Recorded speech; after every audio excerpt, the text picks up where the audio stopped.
Hello there guys, welcome back to Younes Talks Football, welcome back to a brand new video. I hope all of you are doing well today. On what has been, it's funny, since yesterday's result where Chelsea lost to Everton and we now find ourselves 12th again, the Chelsea Twitter account or X account or social media for that matter did not post anything for 17 hours. And I did put out there that I thought, okay, when the briefings start coming out today, it's going to get crazy.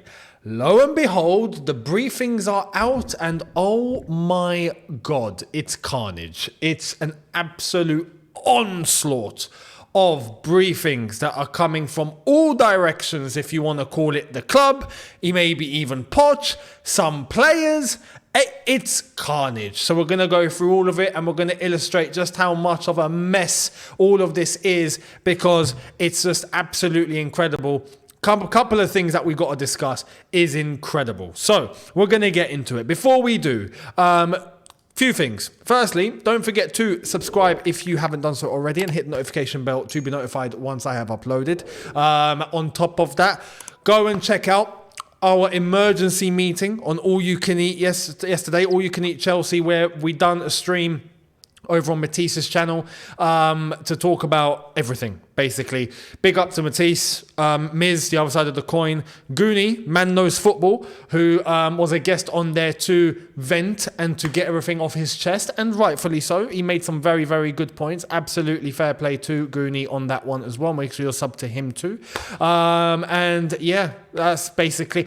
I have to also say, shout out to Johnny Minerals. He gave me a little shout out on his stream yesterday.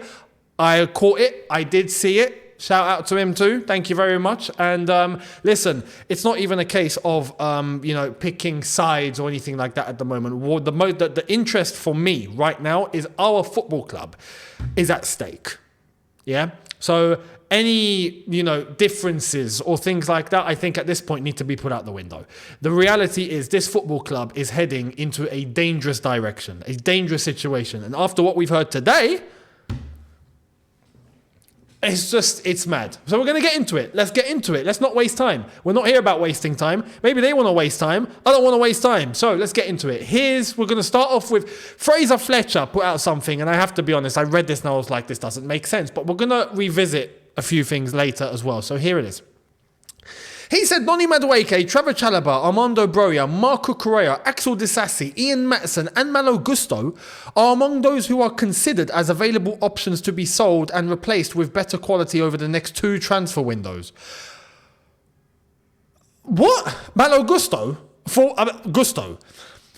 So when Reece James is out having surgery, who's playing right back? I put this out earlier on. Are we going to stick Nicholas Jackson at right back? I have to say, for this one, I'm a little bit sceptical, although some of the names on there make sense in terms of who I genuinely think is leaving the club. Do I agree with it or disagree with it? That's a different story. But names that I think, like Madueke, Chalobah, we know they're going. 100%. But Broja? It was a little bit hit and go, touch and go, hit and miss. Marco Correa, Disasi, he just came through the door. Ian Matson, we already knew about. Gusto, it's weird. So we're going to revisit because names are going to be plucked out later in the video. So we'll get to that. But let's go to Pochettino. Look, I'm going to say it and be clear now, right? It's evident and it's clear as day. After his comments yesterday after the game, where he was making, I want to call them excuses, and, trying to paint a picture that, no, it wasn't bad, yeah. Result didn't go our way, but it wasn't bad, I think is a lie. Yeah, it's just a lie. But it goes to show that he is under influence. Simple as that. He's under influence from the people above him. And that has been spoken about today, and we're going to go through it, which pretty much points in the direction of that he does not hold authority. He doesn't. Now, I'm going to show you what he said in August. Was it August or September? But anyway, when he started, here's what he said. We need to be competitive at training or we are not going to arrive in time. I don't want to make excuses to the players and say, first of all, we need time to rebuild. We need time to work. We need. No excuses, and we start to work hard. No excuses. Lo and behold, Here we are in December, and we have excuses. Do you get it? Do you get it? So even in terms of what his original, you could see that was his real original mindset and aim is out the window, and now he's having to try to justify everything. Nah, not happening. Now, the briefing started. This is where the briefings begin, and we're going to get into all of it now, starting off with what Nizar Kinsella said earlier on. So let's get cracking. Mauricio Pochettino wants a defender, a midfielder, and a striker in January. Pochettino believes the squad is imbalanced and that height is an issue. His job is not thought to be under immediate threat. We move, we keep going. Mauricio Pochettino will hold talks with co-sporting directors Paul Winstanley and Lawrence Stewart, and potentially owners Bowley and Belal Ighbali, about January transfer plans. He wants to target a defender, a central midfielder, and a striker next month. Can I just say, there's one key word in that, which it just shows PR, right? It shows that it's a briefing. He's going to hold talks with the co-sporting directors and potentially owners Bowley and Ighbali. Come on, do us a favour. At this point, it's evident that Bowley and Ighbali, more so maybe Ighbali, but I believe Bowley is still there. We heard rumours that he was being, taking a back seat. Absolute rubbish. These guys are definitely going to be involved. Why? Because the sporting directors are under control and under influence too. We know this. So to say they're not going to have an involvement or they're potentially going... No, they are going to be there. Let's just say it as it is. They are going to be there and they're going to be calling the shots. And these guys, Poch, the sporting directors, are just going to have to nod along and say, yes, sir. That's it. That's it. And don't worry, we'll get to that because there's more. There's more that's going to show in these briefings that it's going in that direction. So let's keep moving.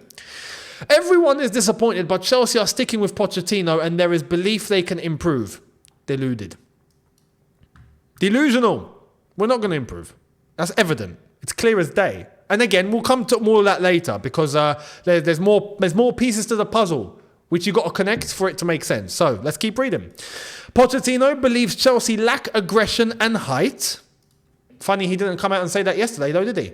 Emma Hayes, after Chelsea lost to Arsenal 4-1, what did she come out and say? She was asked, so what went wrong? What did she say? What went right? Nothing went right. Horrible. Got everything wrong. She was honest. Her whole thing was pinpointing what went wrong and how it was wrong and how nothing went right. Honesty. Cool.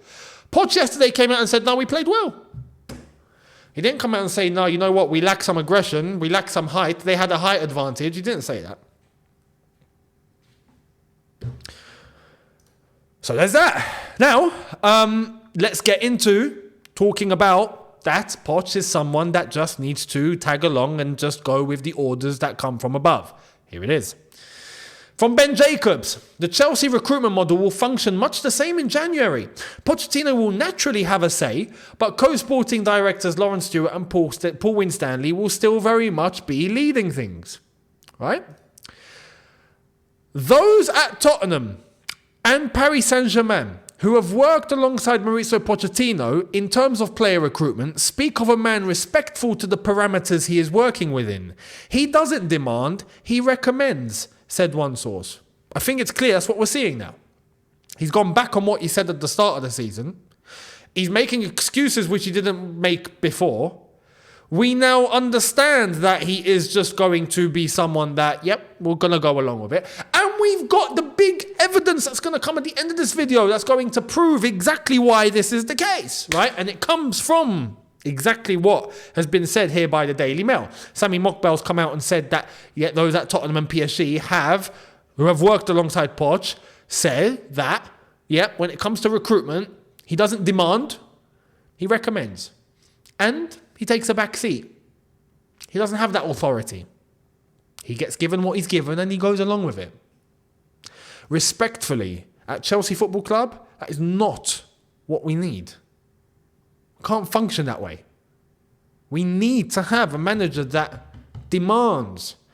Even if it's not demanding the certain player, but this is my profile, this is what I need, this is what I'm looking for, I need this, don't get me anything else. I'm demanding you go and get this.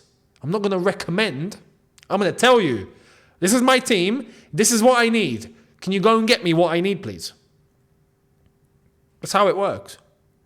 You can't change that. There can be collaboration, of course, on a level and understanding that they have to be on the same page. But when they're not on the same page and you're getting something that's different to what is demanded or against the profile of the manager in terms of what he wants, it's not going to succeed. It's impossible. You've got a clash. So there's that. Now, I've illustrated that I believe I've lost faith in Poch. But I've hesitated to come on and say, no, he needs to go like now. Because we're not in that situation of just being able to pick ourselves up without a manager and then go and get the next one and then we'll be okay. We are screwed on every level. So getting rid of Poch might not actually do anything. And that's what I'm concerned with. I'm concerned that if we were to get rid of Poch, it gets worse. That all of a sudden, the kids running the asylum just go absolutely insane. You know? So, I don't know. Anyway, Chelsea apparently don't want to let Poch go anytime soon. Chelsea are still backing, trusting and supporting Pochettino. I want to respectfully come and say that I don't think that's going to be the case. I think Poch is on limited time now. I think, honestly, look, whether we want him to go or we don't want him to go or anything, I'm going to tell you now, this is the reality of the situation. And I said this in terms of Poch, if results were not going to go our way, it's his head that's going to be on the line. Whether you like it or not, it's him. He's the fool guy. He is the fool guy. He's not the one with the authority. He's not the one in control, but he is the fool guy. If someone needs to get sacrificed here, it will be Pochettino. That's the truth. And that is what's going to happen. That's it. The writing's on the wall. That is what's going to happen. Pochettino's going to get sacked. It's a matter of time. The seconds are ticking. Tick, tock, tick, tock. It's a matter of time. Once that needle comes right back to 12 and it's midnight, ding dong, you're sacked, mate. It's going to happen. Unfortunately, it's going to happen. That's just the reality. Now, some people will be happy with it, some people will not. But anyway, to prove that there isn't any power here under Pochettino, there isn't any authority from Pochettino. And look, this is another thing that I want to say. We get rid of Pochettino and we get Thomas Frank as is being rumoured. Can we just not get rid of Poch then? I'm not doing this again. I'm not going to go through this whole thing of, we're going to sack one mediocre yes man and we're going to get in another mediocre yes man. Or we're going to get someone that we think is going to be, maybe he'll bring some bottle and then we find out now, you know what, our initial intuitions were correct and he's just another one of them, of course, right? And then we're going to jump and we're going to go and get exactly the same. We're going to get Thomas Frank. Are you for real? Are you serious? Come on. Now, to prove that Poch doesn't have authority, what did he say very recently about one player? He mentioned something, didn't he? How this one player is integral. Yeah, apparently we're looking to sell him. Here it is. Exclusive. Chelsea are considering the shock sale of Conor Gallagher in January. Some figures at the club are understood to be arguing that it makes financial sense to sell him. That has come from the Daily Mail. We have this. Chelsea are prepared to consider offers for Conor Gallagher when the transfer window opens next month. We go into more detail here. Chelsea are close to breaching profit and sustainability rules and may have to sell before they can buy. Gallagher is understood to be reluctant to sign a long-term contract of up to 8 years, which Chelsea are insisting on.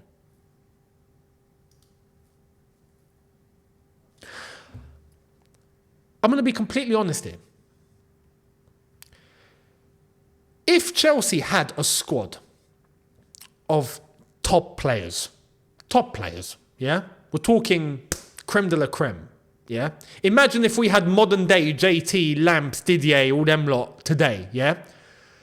Respectfully, Conor Gallagher makes the bench. Respectfully, yeah? He's on the bench. He ain't getting into the 11. We know this. But in this scenario, in these circumstances, in this situation we're in, the one player in this squad, right, that I can look at and go, At least I don't need to ask for intensity from this guy. At least, yeah? He's got his flaws. And I was criticizing him at the start of the season. But I did come on and say, as I like to be fair, look at the improvement of Connor. He's now doing exactly what I've been asking of him to do. And he has improved as an individual, yeah? One player, not the squad. The squad's in the bin. But in terms of one player, Conor Gallagher, individually, right? You have seen that he has made the step up. You can see that he does bring intensity, at least where other players are asleep or they're not bothered or they're not willing, and then at full time they're willing to go and put hands on throats because they want to give it a bit of the big un, yeah, like Nico Jackson. At least with Gallagher, I know I've not got to ask that. At least on a match day, I can rest assured, I can close my eyes and go, what, we're going to ask for intensity? Yeah, Conor Gallagher, no need to worry. I know there's one guy, at least, we're going to get rid of him. And on top of that, yeah, Pochettino's made it clear if we're going to be backing him, yeah, if we're truly backing him, which we're not, this is why I'm saying he's getting sacked soon. If we're truly backing him, yeah, he's made it clear that Gallagher is an integral player in his system now, isn't it? Well, to be honest, I'll be honest, whatever system remains, if it's even a system. But for Poch here, we're talking about Poch as the gaffer, yeah, Gallagher is key for him, isn't it? We're going to sell him. Why? Why are we selling him? Because he doesn't want to sign an 8-year contract. Reason number one. Reason number two, because he's pure profit. You see, now, in the past, I had the assumption that we would get rid of the academy lot, like we're looking to get rid, yeah? Chalobah's up for sale, Matson's up for sale, hell, Gallagher's up for sale now. We got rid of Lewis Hall, we got rid of all the others that were there that came from the academy. Why? Because, like I've said before, they generate pure profit. I was under the assumption before that we would generate pure profit, we would use that pure profit, we would maximize the amount of money that we actually do get, and we would put that into getting an upgrade. We would put that into getting top players, yeah? Because we've generated the income here. We'll use this correctly and we will bring in quality that is going to be above what our academy has generated. We are looking to offload these sort of players, and like I've said with Gallagher, at least the one guy that I know, even despite his flaws, he's not perfect, he's nowhere near, of course, but at least the guy that I can know gives everything he's got, right? We're going to get rid of him and we're going to try and go and get 3 16-year-olds from Palmeiras. That's what we're doing. Or we're going to be linked with a striker I'm going to tell you about at the end of this video. That's what we're doing. Then don't. Keep Gallagher. At this point, keep Gallagher. Don't get rid of him. But he's not willing to sign an 8-year deal. He doesn't want to get his contract amortized over 8 years. He doesn't want to be signed to a death sentence. And respectfully, right now, of the club and the situation that we're in, of course he's not going to sign an 8-year deal. But on top of that, reason number 3, he's also going to, more than likely, if he does get sold to Tottenham Hotspur. Well done, Tottenham. I'm going to sell him to Tottenham. Honestly. Now, to prove, because these briefings have come out today, after yesterday's result, these briefings have been sent out intentionally. They've been sent out intentionally. We know this. That's why they're briefings, yeah? They come from certain direction. We're going to get this. Check this out. Chelsea are keen to avoid paying players more than £150,000 per week in wages, as they want a tighter rein on the wage bill. Well, congratulations to us. We are staying mid-table. Well done. If anything, that's if we don't end up in a relegation battle. If you are not prepared, listen, at this point, if you're not willing to bring in top quality, you're not willing to pay salaries that other clubs are going to be happy to pay, then you're going to end up with average players. Average players equals average results, and that's exactly what we're seeing now. So after all of this has happened, if you are still asleep and not willing to getting players that are going to exceed this wage, even if it's by a bit, and you've set this as the limit, then you are delusional. People are saying Osimhen right now is earning a little less than that, so it's fine. Don't worry, he'll find the club that are going to double his wages. If I'm exaggerating, I'm exaggerating. He will find a club that will be able to offer him exactly what he wants. And Chelsea, if they want him, they're going to have to compete. I am now, with hearing this, we have no chance of getting Victor Osimhen. You're dreaming. You are dreaming. I would take Osimhen any day of the week. He's exactly the profile that I believe we need up top. But you best believe we have no chance of getting him if we're sticking to this schedule. We're sticking to this strategy, which is exactly what we've demanded, needs to be changed. But one day after a result like we've seen against Everton, and on top of the results we've already seen, we are getting this as a briefing the day after, which means that it's intentional. It's sent out there on purpose. We're getting this. So clearly they don't want to wake up. Clearly don't want to wake up. Clearly. Delusional. So I'll say it now. Average players on average wages equals average results. It's a mathematical equation that doesn't take a rocket scientist to work out. It's easy. So there's that. Now let's keep going. Jacob Steinberg with a briefing too. Well, everyone's come out all at the same time to prove that this is intentional. Let's get into it. Several sources have expressed satisfaction with Mauricio Pochettino's early impact and believe he commands the respect of the dressing room. Jacob Steinberg, respectfully, you can go and tell that source that they have no idea what they're talking about. Respectfully. Because if you've played at any level and you understand the dynamic of a dressing room, right? Just the dynamic of a dressing room, you would know that that is a lie. It's impossible to play as badly as we are playing with the results that we are getting and the dressing room is satisfied. It's fine. No way. Doesn't exist. False. I could bet a house on it. No way. No one can tell me otherwise. It's delusional.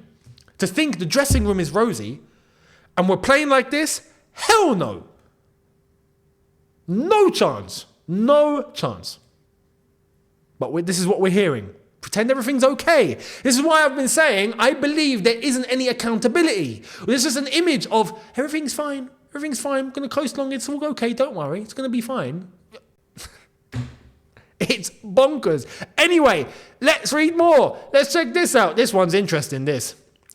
Frustrations are extending to certain members of the Chelsea squad who are privately instructing their agents to seek moves away, which is easier said than done given the long-term contract, 8 years in some cases, that have been signed. Okay, let me get this straight. If we're going to be honest here, is the dressing room okay or are players wanting to go? Tell me. It's one or the other, isn't it? Is the dressing room fine or are players who have just been signed on 8-year contracts looking to bounce? Come on. Can we stop being naive? Can we stop being stupid?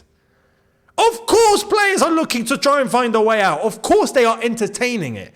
Maybe they're not thinking I'm going to leave tomorrow, but they're not stupid. Come on, they're looking out for their careers. You think they want to be part of a sinking ship? Of course not. But like this is illustrated, to try and give us an idea, this was said that there was players in relation to that are seeking from their agents to possibly try and find moves away, as it's easier said than done because they've signed long-term contracts, 8 years. Let's go and find out who has signed on an 8-year deal. Let's bring the names up, right? Let's bring the names up. So Enzo signed a 9-year deal. I was gonna say Lukaku, but we don't need that. Enzo on a 9-year deal. Moises Caicedo, 8 years. Mudryk, 8 years. Cole Palmer, 7 years. Nicholas Jackson, 8 years. Madueke, 8 years. Ugochukwu, 7 years. Petrovic, 7 years. Washington, 7 years. Badiashile, 8 years. Robert Sanchez, 7 years. Malo Gusto, 8 years. So this is, and look, there's more. Lavia, 7 years. Andre Santos, 8 years. And then we've got Fofana, the other Fofana, all on 7 years. And the rest are on 6. So I don't think they apply because their contracts end in 2029. So we're not really talking about the 8-year. But anyway, even Gusto's mentioned on there because he signed that sort of contract. So when we go back to the first piece of news where we were listing names that didn't make sense, well, guess what? All of them are on 8-year deals.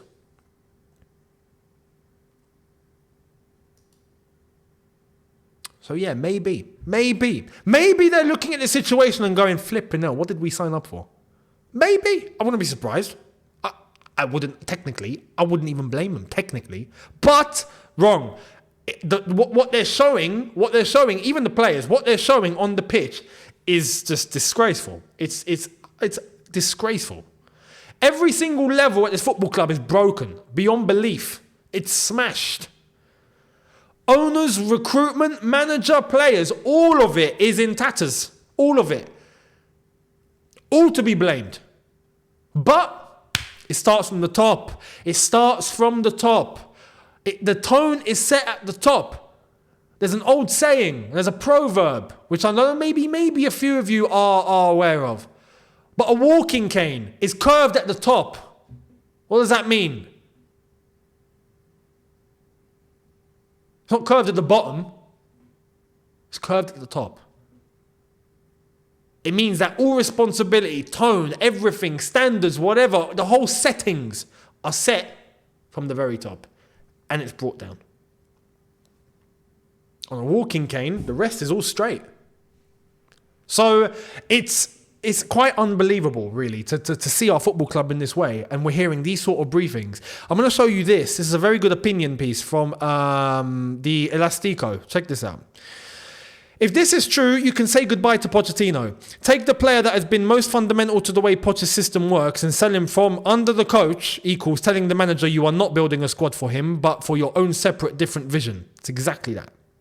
This is just going to show, just to prove that Poch doesn't hold authority, doesn't hold any.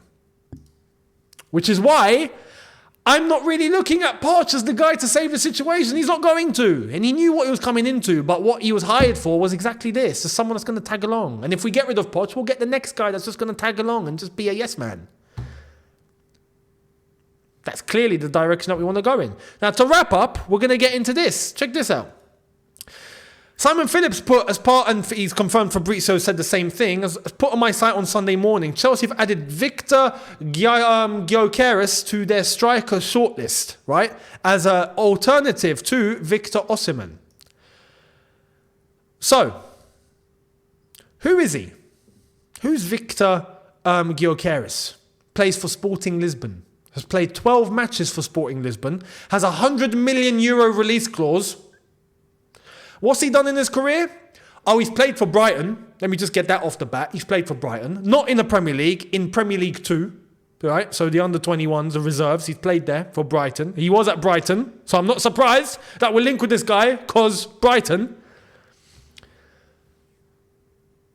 He's played in every single second division, I think, in Europe, including the Championship, because he was at Coventry. And he banged in goals in Coventry. I'll give him that, of course, but fair enough. That's the Championship. And he played in the second division in Germany, the second Bundesliga. And now he's finally got to senior football. He's played 12 matches. Boom! Chelsea are looking at you, son. Yes, we want to try and find the next best thing. We are flipping delusional. You guys are insane. You guys running this club have lost your marbles. You've lost your minds. You've lost your minds. It's incredible. It's actually incredible. It's actually insane. Now, Matt Law has come out with his own piece here, and I've got to stress, I've got to put this in an asterisk. Matt Law's changed his tone. He has. He's changed his tone. It looks like, I don't know, has he fallen out with Chelsea or something? He must have. He must have fallen out with Chelsea or something, because what he's been putting out has just been a complete 180 to what he was doing before. So let's see what he's got to say. Exclusive report. Insiders have described 2023, the first full year under Bowley Clearlake, as a disaster and cannot wait for it to end. Goes on to say, one source told The Telegraph, Chelsea are not going to qualify for Europe next season the way they've been going, so they would have to offer either Osimhen or Toney really big money. That's not something they've been doing this year. To be fair, it's not wrong. Enter Guy Corres, or whatever his name is, from Sporting Lisbon. Yeah, he'll do the trick. It's absolutely incredible. It's incredible. This football club is in tatters.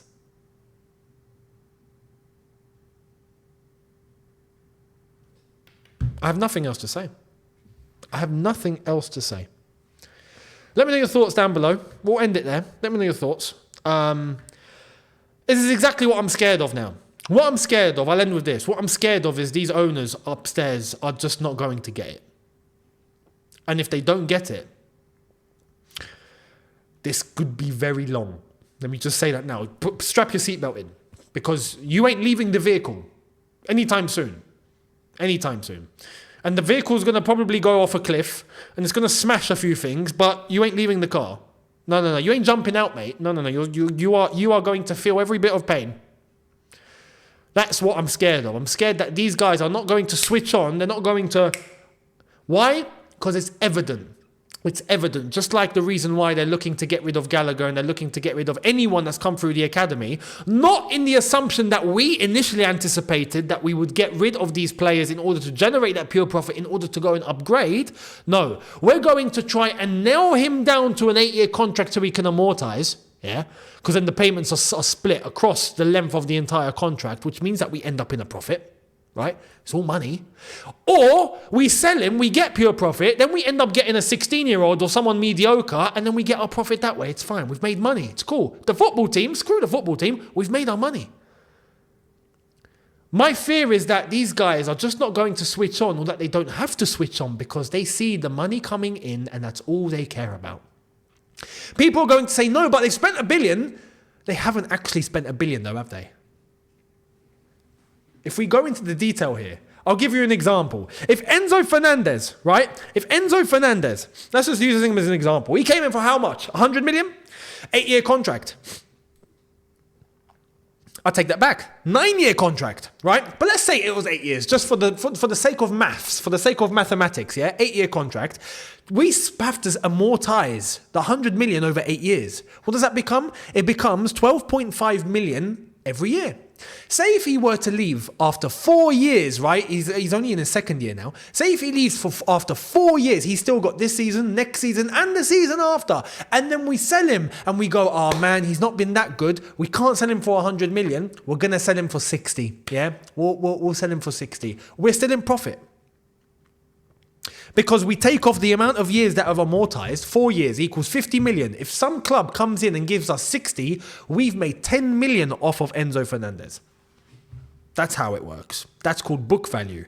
That's how it works. And that's why these guys, I now believe, are looking to go and get young players for no matter what the fee. And if it comes to it, once they get a little older, they can be sold. If they've been playing well, they get sold. They bring in good money. If they've not been playing well, they bring in some money. But whether you like it or not, it will equal profit. End of story. And the academy lot that are coming through are pure profit, so they don't even stand a chance at this football club because they're just going to bring in absolute money. They're going to bring in pure, no red. Red doesn't exist. Pure profit. Well, you don't need to think about, consequences, buying out a contract. No. Pure profit. Sold. See you later. Give me the money. That's what I'm worried about now. I'm worried that it's all pointing in the direction of these owners just don't give any damn about this football club except for the business and the profits, and that's it. And it's going to be at the consequence of the football team and what we are doing on the pitch and how we are running this team and where we're going to finish. Season by season, mediocrity. God forbid, relegation. Nah, some people think I'm crazy mentioning that. We'll see. Because it wasn't close last season, was it?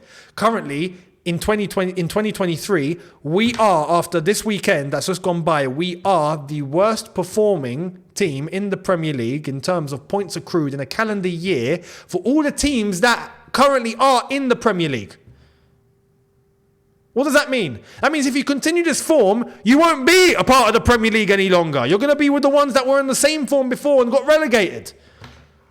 That's what it means. So it's not out of the question. Let me know your thoughts down below. Much appreciated. And I will see all of you tomorrow for a brand new one. We'll see what other briefings we get and what else we got to talk about. And we will be there. So make sure you're here for that. Thank you very much for watching, people. Hit the subscribe button if you are new. Hit the notification bell to be notified once I've uploaded. Smash the like button if you've enjoyed this. Socials and all that in the description. Much appreciated. And I'll see you lot tomorrow. Have a good one, people. In a bit. Take care and peace.